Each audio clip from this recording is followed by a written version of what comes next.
Hare Hare Krishna Krishna. Mataji, Guna Pranam to you and all the devotees. All glory to Srila Prabhupada. This is Raj from Canada.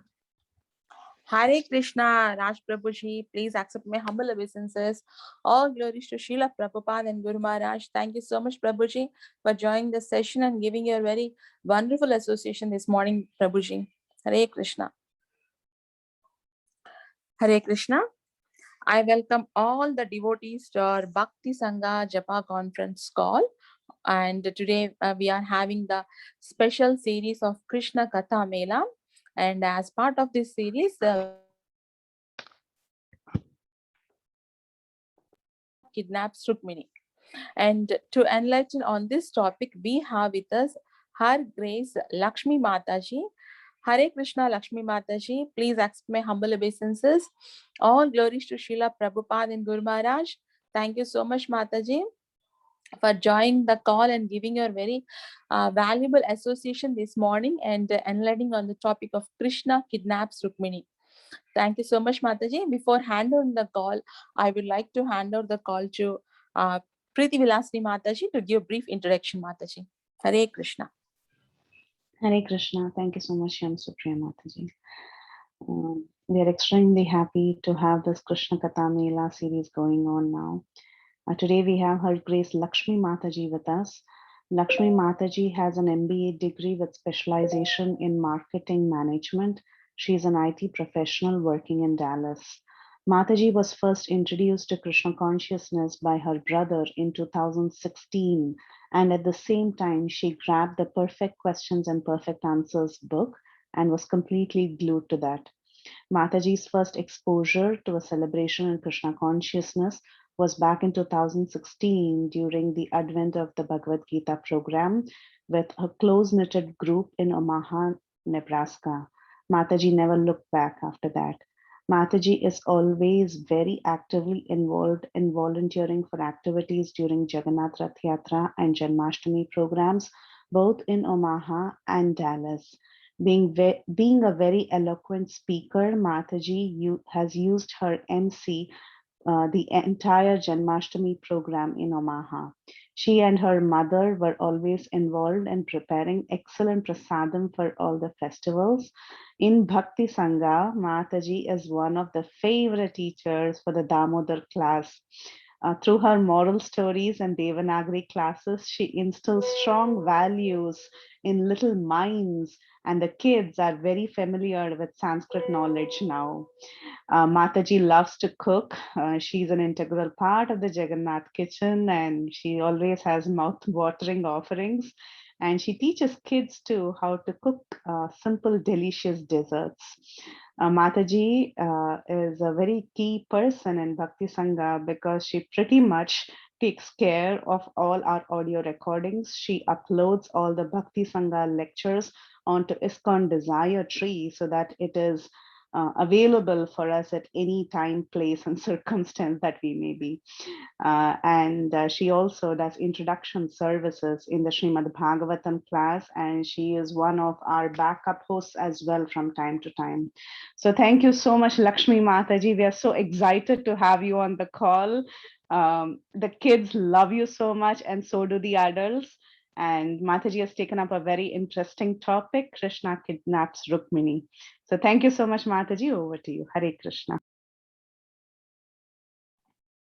Thank you so much, Preeti Mataji. And I'm sorry I joined late, so I missed other Mataji. But thank you so much for this warm welcome and the introduction.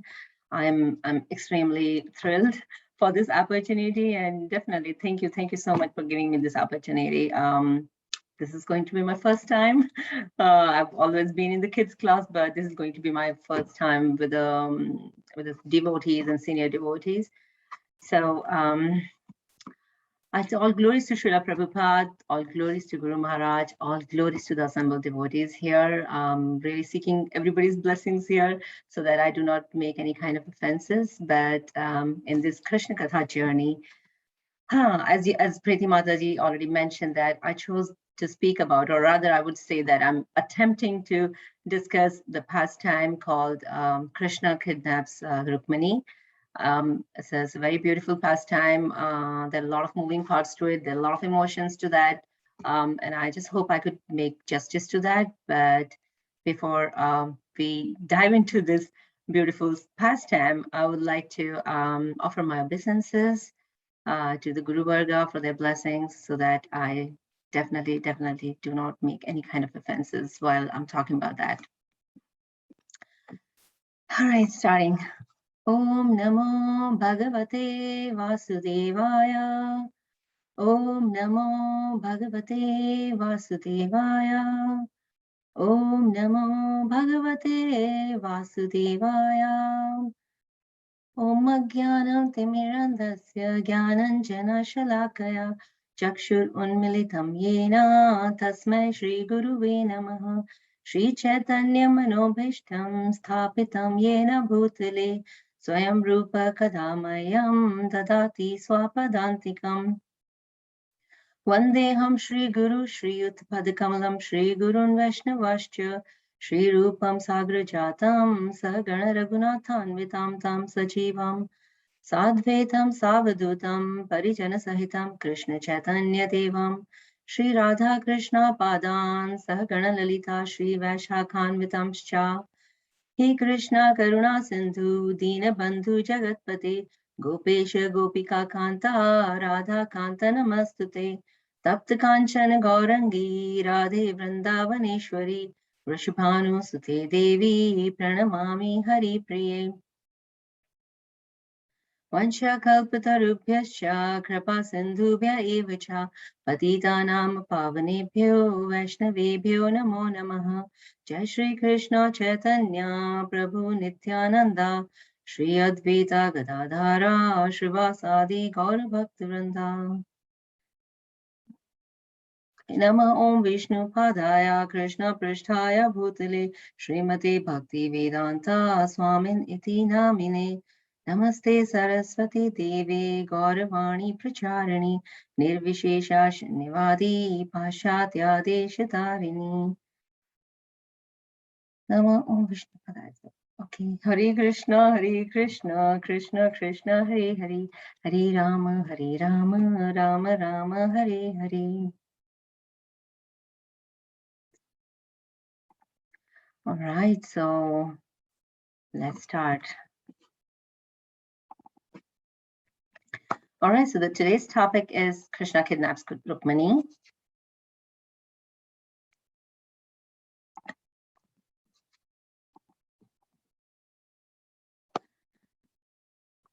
Before I just go into this pastime, I just wanted to share a few pointers that we're going to be touching upon today as the highlights. So first one is how the whole thing starts when Rukmini Devi envisions Krishna as her husband because she has heard so much about Krishna, how Krishna reacts or reciprocates to Rukmini's letter, which is sent to her with the Brahmin, how Rukmini's father is making the wedding arrangements, and Rukmini, who's Rukmini's brother, is insisting on her marrying Sisupala, and how Lord Krishna arrives in Kundina, and how the whole kidnapping process happens, and finally, whatever fights all the kings have among themselves and the wedding. So these are the different points I'm going to touch upon today. All right, so the first one is Rukmini's letter to Krishna. So Rukmini, who's the daughter of Bhişmaka and who is the king of Vidarbha, has heard a lot about Sri Krishna all the time. She has heard about Krishna's beauties, Krishna's opulence, Krishna's strength, and many different other fine qualities. And of course, I mean, we can't deny the fact because he is the personality of Godhead with every single quality or every single opulent we could think of. He has it all. When people like us are so attracted towards Krishna, why not Rukmini? So Rukmini had heard so much about Krishna that she had her mind set on Krishna, and she really wanted Krishna to be her perfect husband. While she was going through all these kind of thoughts about Krishna, her brother Rukmi had wanted her to marry one of his friend Sisupala. while all these wedding preparations are going on, dates are decided, everything is set up in the right order, Rukmini is still thinking that she really wants to marry Krishna because that is all she wants, because Krishna is the perfect match for her. She couldn't think of anything else while she's all set for the wedding because it's been arranged by her father and brother. So she didn't want to go against that, as in the family, as it happens in the families, right? The elder brother decides something or father decides something. You really go with those decisions and don't go beyond that or deny that. While she was ready, she was getting ready for the wedding, but at the same time, she did not want to leave any stone unturned, and wanted to reach out to Krishna as well, to share her feelings and thoughts about him. So she had a very trustworthy Brahmin who she engaged in this service. So she wrote a letter to Krishna. She gave the letter to Brahmin so that the Brahmin can take that letter to Krishna and then bring back Krishna's thoughts or Krishna's feelings or desires about being with Rukmini back to her. So she wrote a letter and gave the letter to that Brahmin. All right, moving on. So the Brahmin had the letter from Rukmini. He went to Dwarka to meet Krishna, to give the letter to him, and then get the feedback back from Krishna to Rukmini Devi. So he arrives in Dwarka, and Krishna definitely, out of respect for the Brahmin, he offered all sorts of honors or any kind of gifts that is usually given to the Brahmins, because Brahmins are very, very respectful or respectable by everybody. So he offered all sorts of gifts and honors to the Brahmin, and then asked him the reason of his visit to Dwarka and him, after offering all those kind of rituals. The Brahmin then showed him the letter he had from Rukmini, but Krishna asked him to read out that letter for him so that he can understand the exact bhava. So the Brahmin starts reading out the letter, and which had the explanation from Rukmini, her feelings about Krishna and what she's thinking or expecting from Krishna to do, because her wedding is all set and she's going to get married to Sisupala in a day or so, in a couple of days.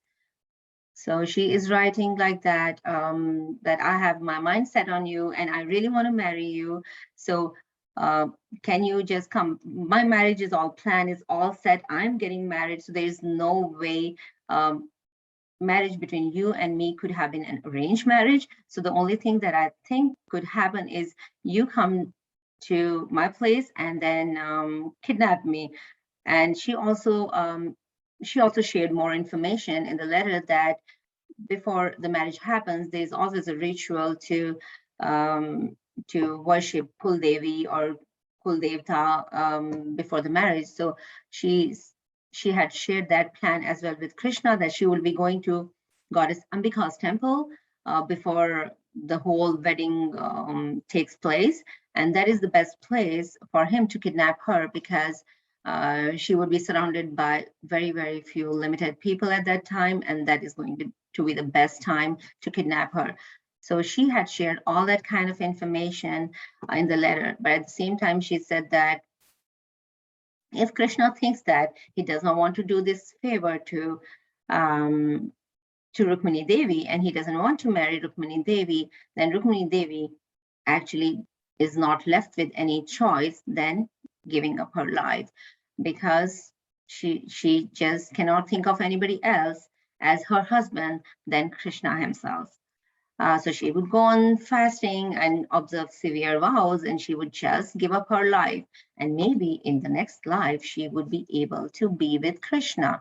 So with all that thoughts she has expressed in the letter, Brahmin concludes here. Okay, so here Krishna's interest in marriage. After hearing all that communication, or after hearing all that, what is written in the letter from the Brahmin, Krishna actually reciprocates to that. Krishna also liked Rukmiņi. He had heard so much about Rukmiņi's beauty, and of course, Krishna and Rukmiņi were said to be together, or were meant to be together. Like Vishnu and goddess Laxmi are meant to be together. So similarly, Krishna and Rukmiņi Devi were meant to be together. So Krishna really wanted to marry her as well. But after hearing her interest in him, he was quite sure that that is what he also wants to do. He was also aware that Rukmini's brother Rukmiņi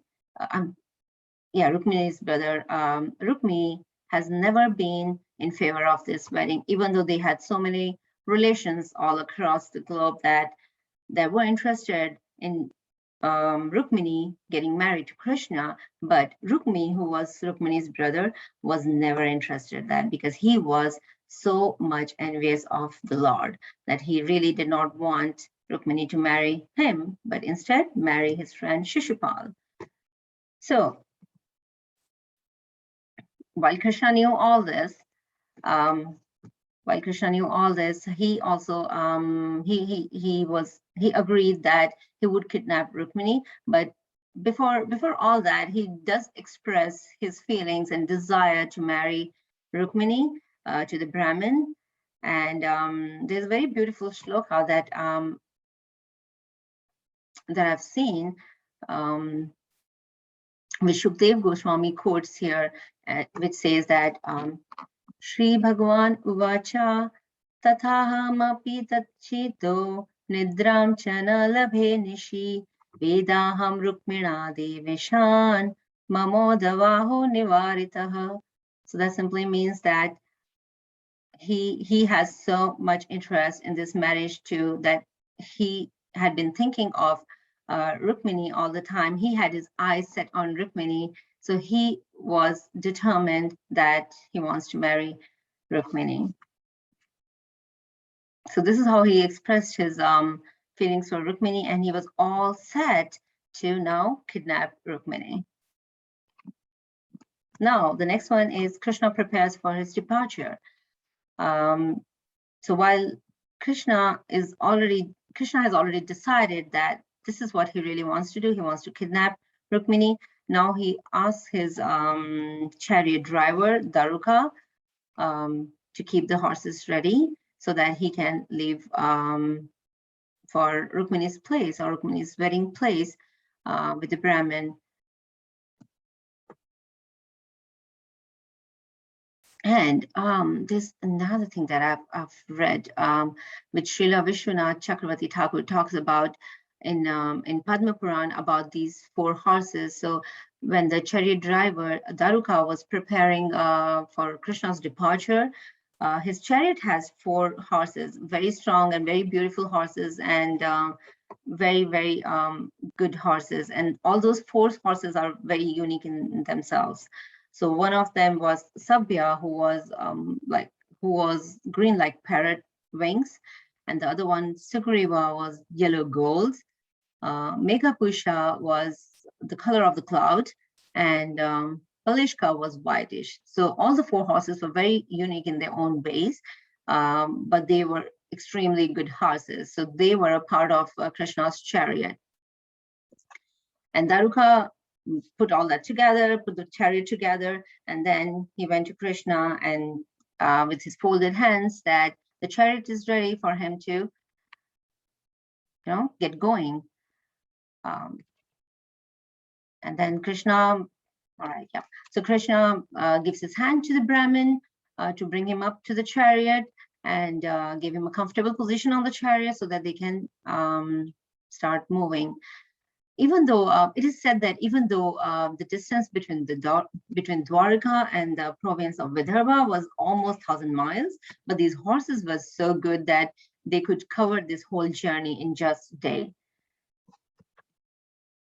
So finally, they set out on their trip. Meanwhile, there are preparations going on for the wedding. So there are preparations going on for Sisupala as well. Sisupala pretty much knew about Krishna, and Sisupala's father, Dharmagosha also knew about Krishna. So while Dharmagosha was performing all sorts of rituals for his son's prosperity and safety, and all sorts of rituals so that this whole marriage goes very well, but he still wanted to make sure that by any chance, if Krishna arrives there, he is well prepared, even if they need to get into a fight with Krishna. So he has enough soldiers, enough army, enough weapons that he can give a good fight to Krishna, and then still make his son Sisupala marry Rukmini Devi. There's another explanation about Dharmagosha in the scriptures that I've read. What it means, actually, every name has a meaning, but Dharmagosha has a very interesting meaning.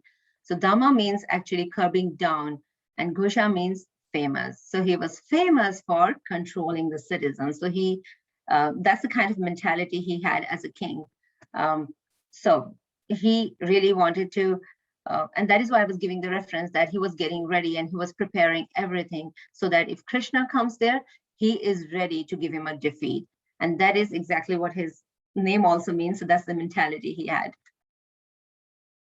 So yeah, he took elephants, garlands with golden necklaces, many chariots and horses, everything beautifully decorated for this whole ritual to take place in Vidarbha.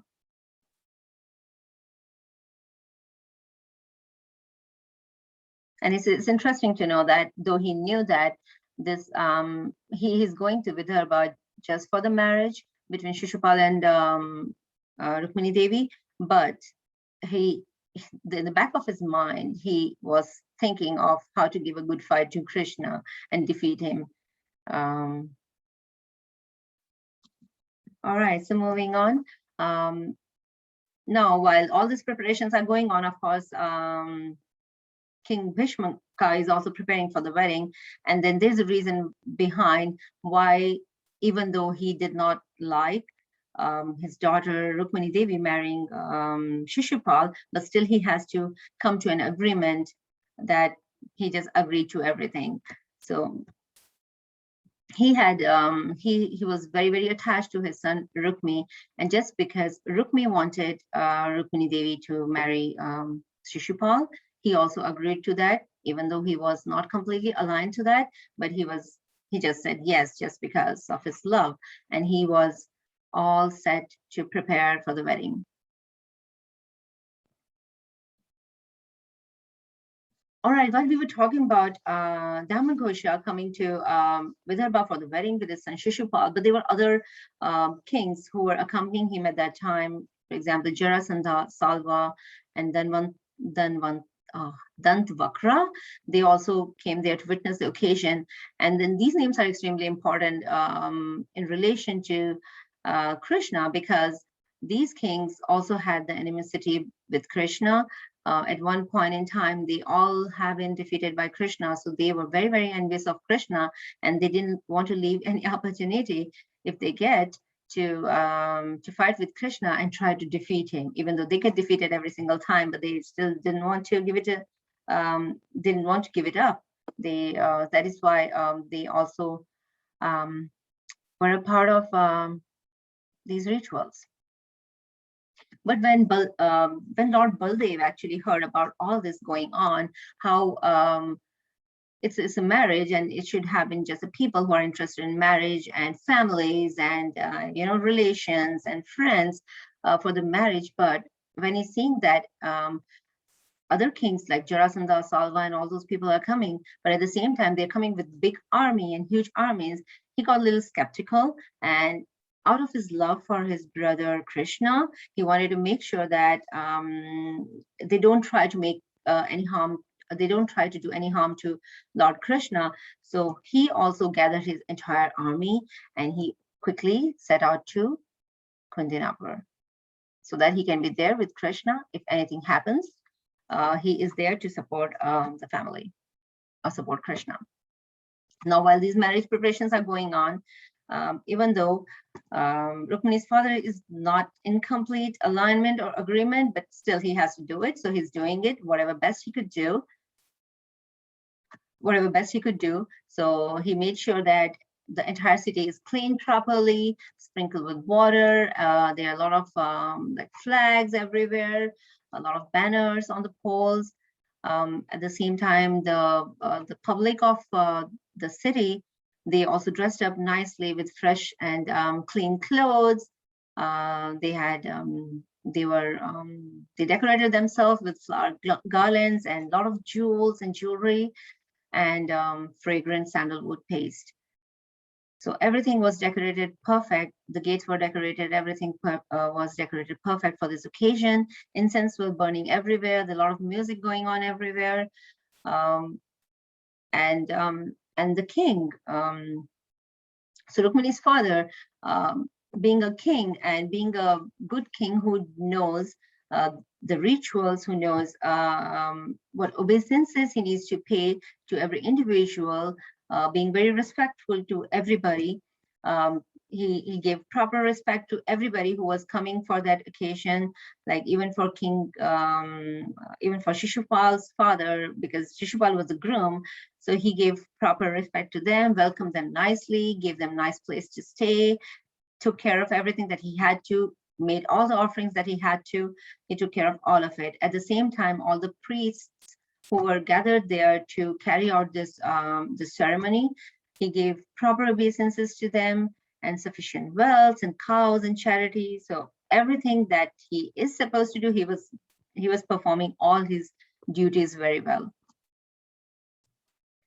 Brahmins were actually engaged in chanting Vedic hymns. So, you know, all those, so in olden times, and it's done even today, that yagnas are performed for any good occasions, even if it's a marriage or even if it's a housewarming or anything, so that everything goes well with what comes next, right? So if it's a marriage, then nothing goes wrong with the marriage, and the wedded couple have a good life afterwards. So yagnas are performed for that. So Brahmins were engaged to do those yagnas, and they were doing Vedic hymns and all that mantras and all that was going on, just for the protection of the bride.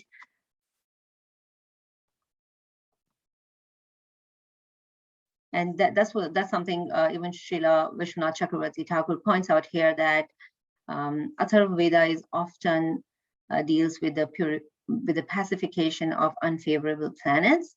So all the mantras from Rig Veda, Sam Veda, Atharva Veda, and were actually utilized just to make sure that the rituals go very well and the bride is protected very well.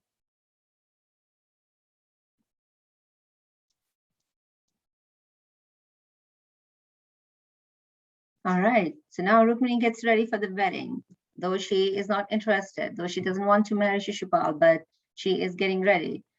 And still waiting for Krishna to come, and still waiting to hear a word from Krishna. So she's getting ready. She is extremely, extremely beautiful, and all the kings have known about that, and that is why everybody is coming for the wedding, even though everybody knew that she's going to be married to Sisupala, but then everybody wanted to see her and see the wedding because she was extremely beautiful. So Rukmini, as it happens, was very clear and very bright. Yes, first of all, I want to talk about where the Rukmini name comes from. So it is derived from the Sanskrit word Rukma, which means radiant, clear, or bright. And it could also mean decorated with gold ornaments. So pretty much everything is related with the brightness and clarity and brightness and radiance. So that's where her name comes from, and it was I'll say the right name for Rukmini, because she was extremely pretty. So yeah, she got all dressed up with new beautiful garments. Another thing that Srila Vishwanath Chakravarti Thakur quotes here, that for such rituals, you really have to wear the freshly woven garments. So that's what she was wearing. She had all the beautiful jewelry. Of course, she was a princess. All sorts of pretty jewelry, beautiful clothes. And then priest was still chanting from all the Vedas.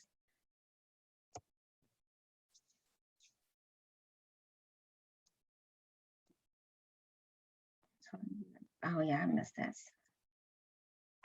All right, so by this time, Krishna and Balarāma arrived in Kundina. And we just talked about that. Balarāma wanted to be there. Lord Balarāma wanted to be there just to support his brother Krishna with his plans of kidnapping Rukmiņī Devi. So he came there with his chariots and elephants and everything. And Bhişmaka actually greets Krishna and Balarāma with all the musics and worships and all the rituals, which he's known for and he was good at.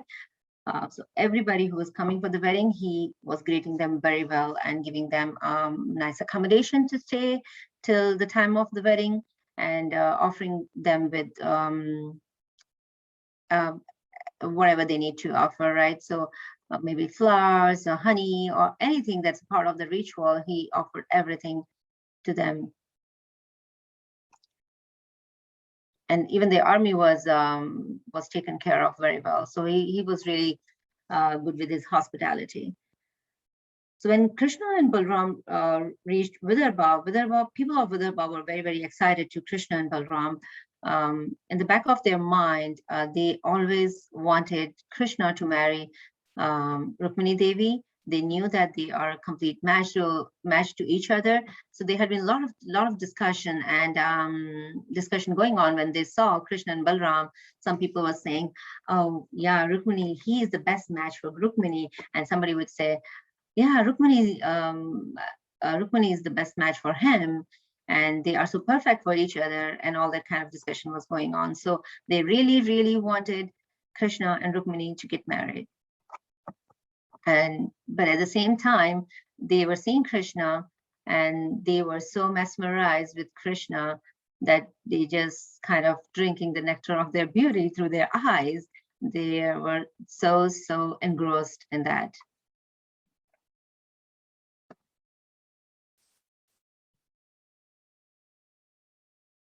But at the same time, yeah, that's interesting too, that even though they really wanted Krishna and Rukmiņī to get married, at the same time, they were praying to the Lord that if they have done any pious activity in their earlier life or this life, let all that pious activity be converted into this marriage.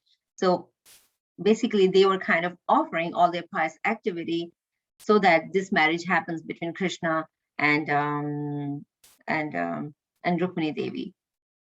So that was very, very interesting, that they were ready to give up all their pious activities just for this bond to happen. So while all this is going on, Rukmiņī Devi is getting ready for the marriage as well. But at the same time, she's very, very anxious. I just mentioned that she's very anxious because she is waiting for Krishna's arrival, and she hasn't heard a word either from Krishna or from the Brahmin. Even the Brahmin hasn't returned yet. She is extremely anxious, and she's just waiting for them to come, one of them to come and give her the message that Krishna is ready for the wedding.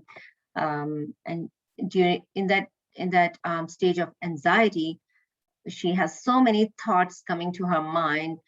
One is definitely she is still hopeful that either Krishna or the messenger would come, somebody will, or the Brahmin would come and give her the message that Krishna is ready for the wedding. But at the same time, she's thinking that while she hasn't heard anything from them yet, she's thinking she's so unfortunate that Krishna is not ready for the wedding.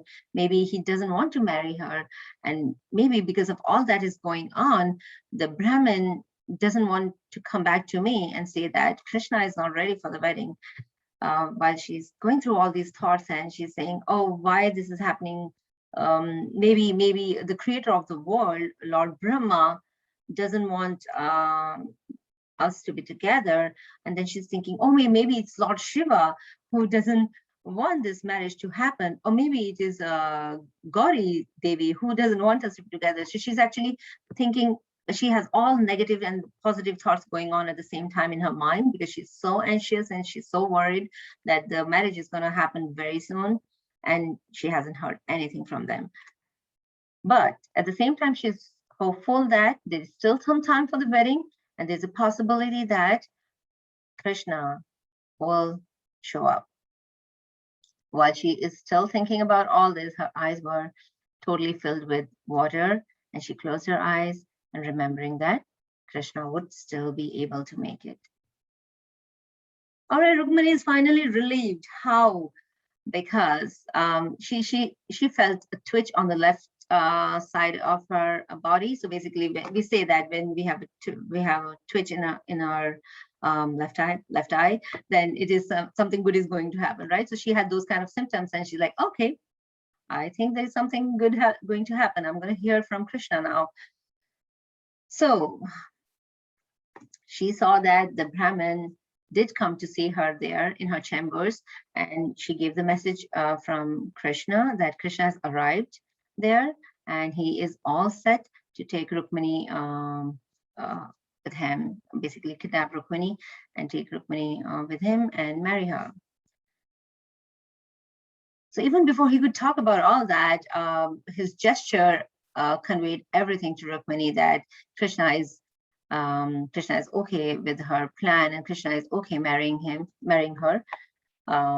So all that was announced, yeah.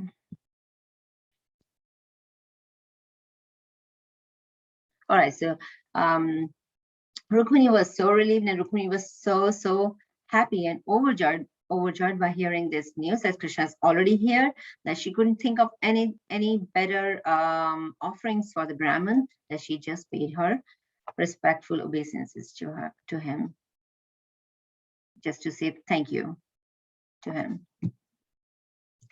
So as per the plan, or as per the ritual, Rukmini Devi had to go to Śrī Ambika's temple just before the ritual. So she, that's the culture, that's the Vedic culture. So she dressed up nicely, and she started walking towards deity Bhavani's temple. She was accompanied by very close people, so her mother and her some friends. There were some soldiers as well to protect her if anything happens. They were armed just to protect her. And then there were conch shells, there were mridangas, and all those instruments were playing for this ritual, which was actually an important ritual. She had to take blessings from Mother Bhavani, or deity Bhavani, before the wedding ritual takes place.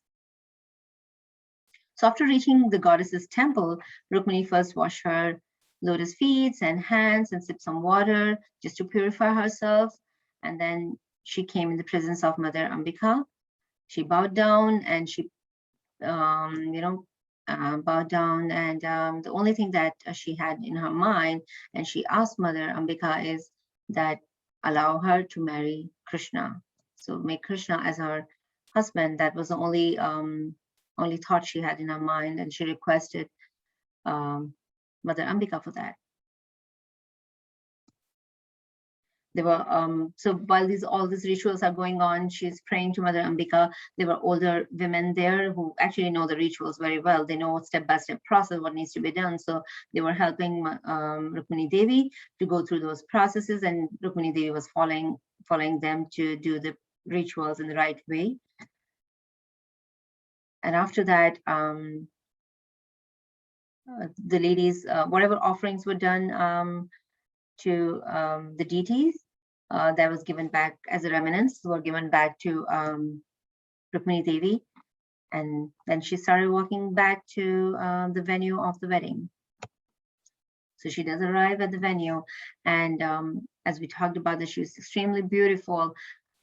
I wouldn't say suitors were there, as it's a wrong term here, but all the people who were there, who were gathered there for the wedding, they were just kind of dropping their jaws because she was so pretty. They were getting unconscious because just by looking her beauty. Srila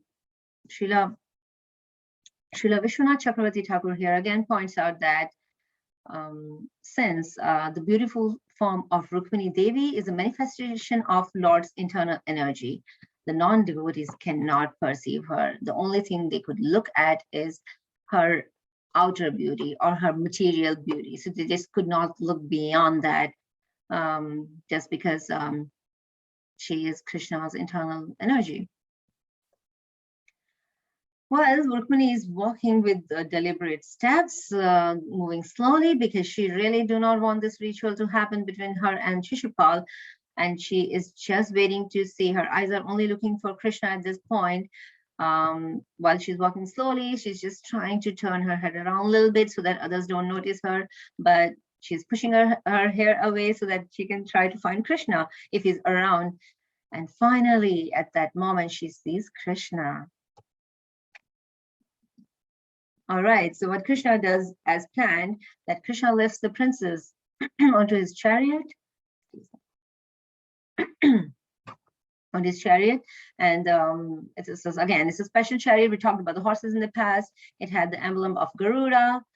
So he pulled her on the chariot, and he's slowly getting exited from the venue.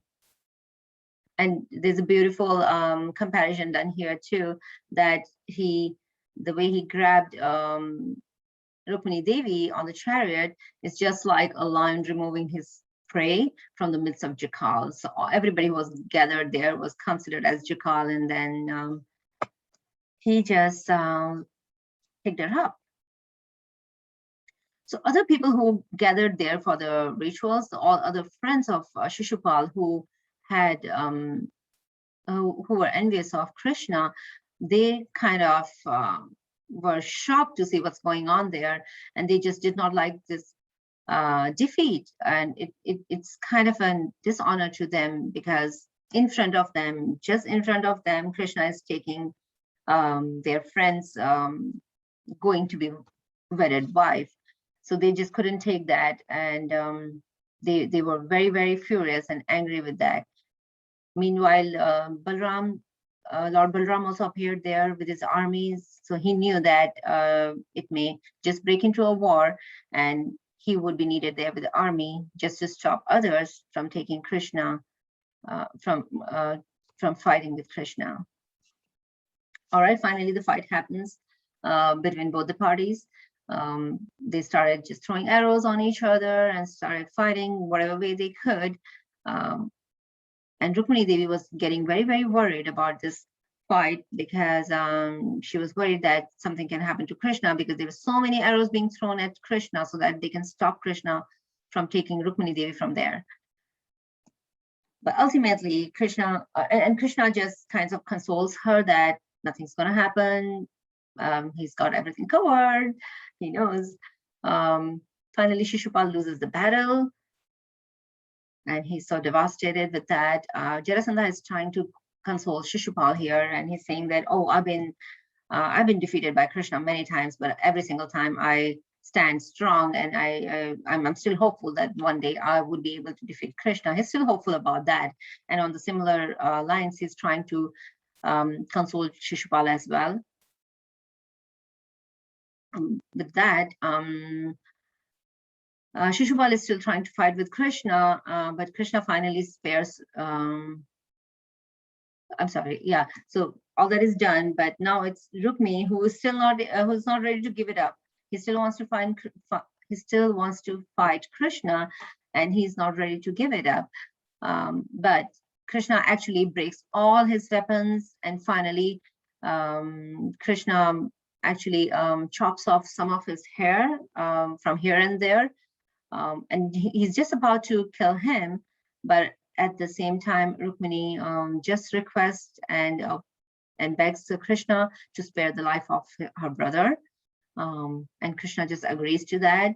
Balaram also supports to that, supports to the fact that after chopping off hair, Rukmini's hair, it is for any Kshatriyas, it is as good as killing them. This kind of humiliation is as huge as killing someone.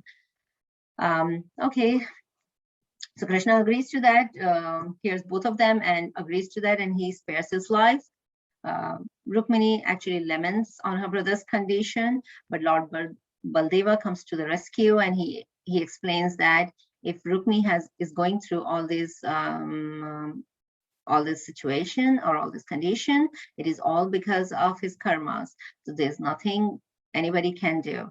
It's all because of his karma, past karmas, that he is going through this. He's suffering like that. And he also explained her about Jiva Tattva and past life and current life and all that kind of information. And Rukmini Devi was finally able to overcome that. All right, the final one is the marriage between Krishna and Rukmini. Now, finally, Krishna takes Rukmini to his capital, Dwarka, and marries her there. All the citizens in Dwarka are so excited and thrilled to see this lavish wedding, and Rukmini and Krishna getting together. And they're just going around the public. The citizens are just going around and talking about and bragging about how Krishna defeated the army, Rukmini's army and Sisupala's army, and how Krishna kidnapped Rukmini. So it was talk of the town. It was actually talk of the town. They were talking about it everywhere. They were so delighted to see Lord Krishna united with Rukmini.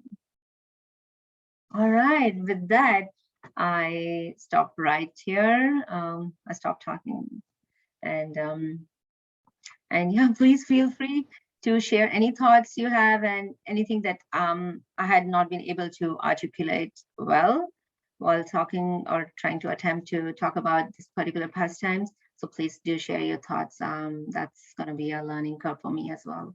Thank you so much. Hare Krishna.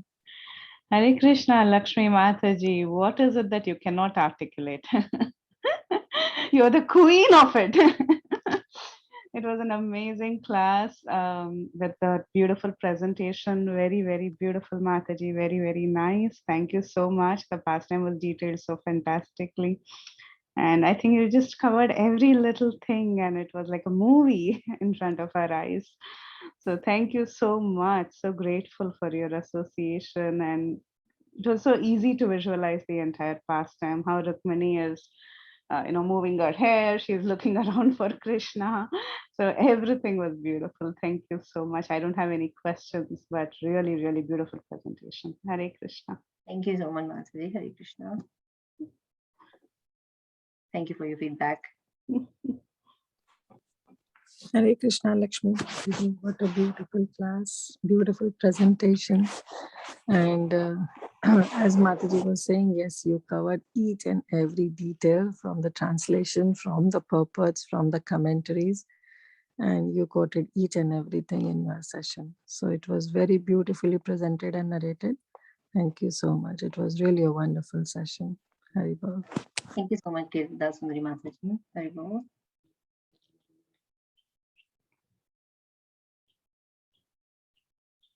Hare Krishna, Laxmi Mataji, Dandavat Pranam. Very, very beautiful presentation, Mataji.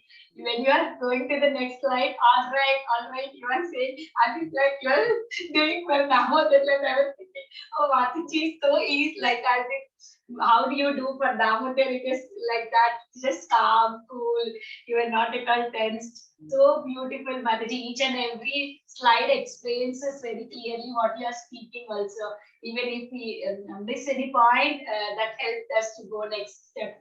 Every level you are taking now, it is like the chariot is ready for Krishna, and then now Rukmini is waiting, Rukmini is going to the temple. Every step is like very clear, Mataji. So beautiful. Thank you, Mataji, for such a beautiful class. Hare Krishna. I could really see whole story in front of my eyes. How Krishna, Krishna, Brahmana went to Krishna and they gave the letter. From there, I could, every step I could see in front of my eyes. Thank you so much, Mataji. Hare Krishna. Thank you so much, Mataji. Gosh, I don't deserve all this, but thank you so much for this opportunity. Hare Krishna, Laxmi Mataji. Please accept my humble obeisances. Sorry, Mataji, Anuradha Mataji, would you like to go? Please go ahead. No, Mataji, please continue. I'll go after. Hare Krishna. Okay. Yeah, Mataji, it was like a very wonderful presentation, and I like the slides very much, Mataji. Those are very beautiful slides. Thank you for this wonderful class, Mataji. Thank you so much, Supriya Mataji, for your feedback. Thank you so much, Hare Krishna. Thank you, Mataji. Hare Krishna, Laxmi Devi, please accept my humble obeisances. All glories to Śrīla Prabhupada and Guru Maharaj. What a beautiful class. And more than anything, I'm happy to see you like this. And thank you so much for, I have happened to read this chapter, and as you're saying, yeah, when you said Balaram, I said, oh, he'll be talking about now. I mean, Balaram will be talking about the karma part. So it was so refreshing. We need to hear it again and again.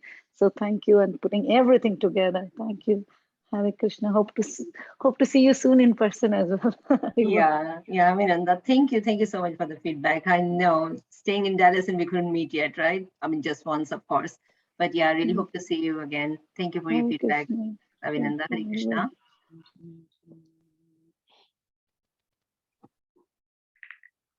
Hare Krishna Mataji, Danot Pranam. So beautiful class, wonderful slides, and like Vinita Mataji said, like we could feel the palpitations that Rukmini was feeling, uncertainty whether Krishna got the letter. She couldn't hear anything. What you spoke and the beautiful pictures in the slides, so much like a movie, Mataji. Thank you so much. And for the first time, we are tasting the delicious cakes that you send in Jagannath's kitchen through our Oh ears. my So gosh. very What a wonderful. Thank you so much.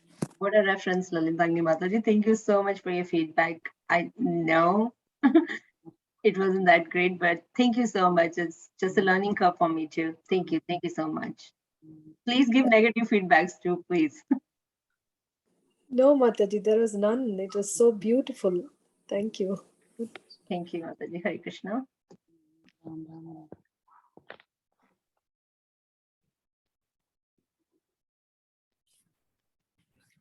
Hare Krishna, Laxmi Mataji, very, very nice, beautifully presented, all the slides and pictures and everything. And it just goes along with your speaking, goes along with this displays, the slides and like that. It's very nice. Thank you, Mataji. Very nice. It's the first time after a long time, I have heard these pastimes. Thank you, Mataji. Hare Krishna. Thank you so much, Kamalika Mataji. Thank you. Thank you for being here today.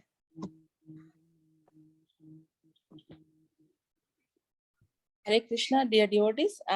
Anybody would like to share their realizations with Mataji? Please go ahead. Mataji, in between the time, I would like to read the messages in the chat box, Mataji. We have some messages from devotees. Laxmi Mataji. Hare Krishna, thank you very much, Mataji, for beautiful class. Happy to have your association today. Jai Sachinandana. Hare Krishna. Raj Prabhuji is saying, Hare Krishna, beautiful class with nice presentation. Thanks. And Shivani Mataji is writing, Hare Krishna Mataji, beautiful class filled with so much nectar. Thanks, Shivani. So these are some of the messages from chat box, Mataji. Thank you so much for the feedback. So dear devotees, anybody would like to share their realizations with Mataji?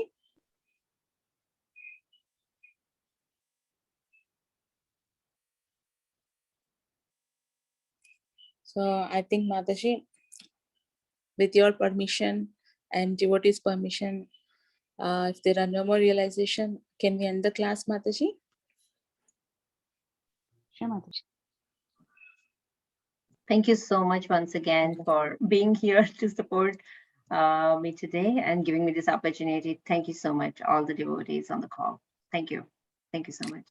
Indeed, we are very thankful to Laxmi Mataji for taking up this class and enlightening on the topic, Mataji. Thank you so much, Mataji, for coming on the Bhakti Sangha call of Krishna Katha Mela and giving more details of this topic, Mataji. So with this, I would like to pay my obeisances to you and all the devotees on the call. Vancha kalpatarubhyasya kripa sindhubhya vacha patitanam pavanebhyo vaishnavebhyo namo namaha. Ananta Koti Vaishnav Vrind ki jai, Namacharya Srila Haridas Thakur ki jai, Srila Prabhupada ki jai, Krishna Katha Mela ki jai, Our Grace Laxmi Mataji ki jai. Thank you so much, Mataji. Hare Krishna. Hare Krishna. Thank you, Laxmi Mataji, once again. Very beautiful class.